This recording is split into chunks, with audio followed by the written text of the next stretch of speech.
उसके लिए मैं आपको धन्यवाद देता हूं। हमारा बेसिक शिक्षा विभाग जो 50 साल पुराना विभाग है, जिसमें 2 करोड़ 60 लाख छात्र पढ़ रहे हैं, जिसमें 50,80,000 शिक्षकों के पद हैं, लेकिन पिछले 6 साल से 1.5 लाख पद खाली पड़े हैं और भर्ती है 0। वो विभाग जो आदरणीय नेताजी मुलायम सिंह जी और आदरणीय बाबूजी कल्याण सिंह जी का पसंदीदा विभाग था, जिन्होंने प्राथमिक विद्यालयों को विस्तार से बढ़ाने के लिए और शिक्षक नियुक्तियों को करने के लिए विशेष योगदान दिया, आज वही शिक्षक जो क्लास में भी पढ़ाता है सर, टेस्ट भी देता है, कॉपियां भी जांचता है, प्रोग्रेस रिपोर्ट भी बच्चों की बनाता है, अटेंडेंस भी लगाता है, स्कूल के रिकॉर्ड भी मेंटेन करता है, गवर्नमेंट पोर्टल को भी अपडेट करता है, मिड डे मील चलाता है, टेक्स्ट बुक बांटता है, इलेक्शन ड्यूटी में भी जाता है, सेंसस पे भी काम करता है, कोविड के खराब समय में प्रदेश सरकार का मदद करता है, सर्वे करता है और अभी फिलहाल में SIR का जो जबरदस्त काम करता है। ऐसे शिक्षकों को इतनी जरूरी काम जो ये शिक्षक करते हैं, उनकी भर्ती पिछले 6 साल में 0। वो ही शिक्षक जो 7,630 जर्जर स्कूलों में पढ़ाने जाता है, हजारों ऐसे स्कूलों में पढ़ाने जाता है जिनके लिए कच्ची रोडें हैं, लेकिन उनकी भर्ती पिछले 6 साल में 0। 5 लाख BEd BTC करके छात्र हर साल निकल के आते हैं। 40 लाख BEd BTC करके छात्र पिछले 6 सालों में सड़कों पे, गांवों में, शहरों में दर दर की ठोकर खा रहे हैं। 12,000 टीचर हर साल रिटायर हो रहे हैं। 9,508 ऐसे स्कूल हैं जहां पर एक ही शिक्षक है, सिर्फ एक शिक्षक। आप बताइए उनका, उस स्कूल का स्टैंडर्ड क्या होगा। 23-24 में, अकेले 23-24 में 16 लाख बच्चों ने ड्रॉप आउट कर लिया।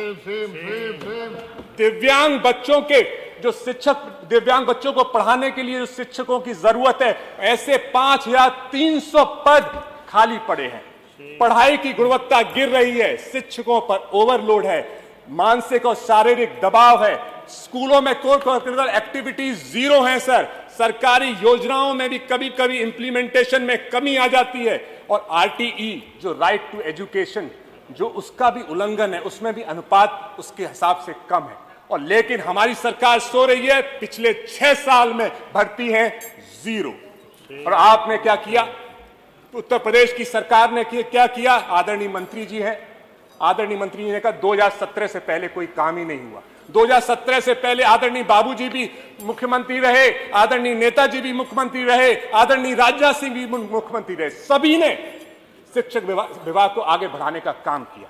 लेकिन आपने क्या किया, 2018 में 69,000 जो सरकारी भर्ती निकली थी वो कोर्ट में हलगी पड़ी हैं। आपने क्या किया, अनुपात के झूठे आंकड़ों को देने के चक्कर में आपने शिक्षा मित्र को शिक्षकों में जोड़ लिया, और लेकिन जब उनको सैलरी देने का वादा आया तो आपने सिर्फ दी 10,000 रुपए सैलरी।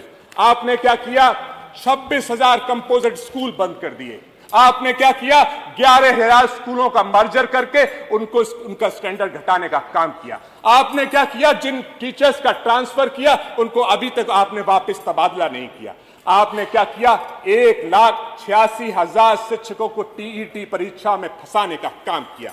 आपने क्या किया, मानव संपदा पोर्टल पे, जहां पे शिक्षकों के विवाद, उनके वेतन से रिलेटेड समस्याएं 7 दिन में सुलझ जानी चाहिए, वो लाखों की समस्याएं बहुत महीनों तक लंबित पड़ी हैं। ये है आपको शिक्षकों से लेकर आपकी सीरियसनेस।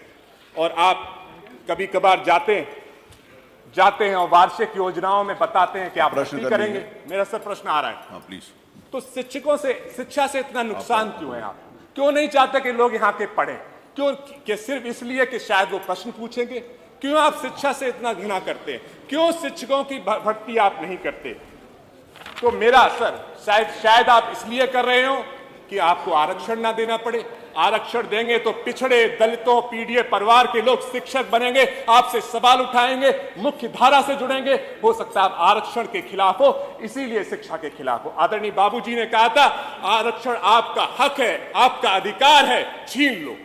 इस मानसिकता से बाबूजी ने बीजेपी को भी बढ़ाया था, आपको भी शिक्षा दी थी। तो आदरणीय मंत्री जी से मेरा सवाल है कि जो रिटायरमेंट दर है हर साल की, 12,000 लोगों के जो रिटायर हो रहे हैं, और जो खाली पद है उनको ध्यान में रखते हुए खाली पदों को समयबद्ध भरने से और रिटायरमेंट दर के हिसाब से हर साल शिक्षक भर्ती निकालने पे क्या सरकार विचार करेगी? और करेगी तो कब तक, और नहीं करेगी तो क्यों नहीं? प्रभु नारायण जी। माननीय अध्यक्ष जी,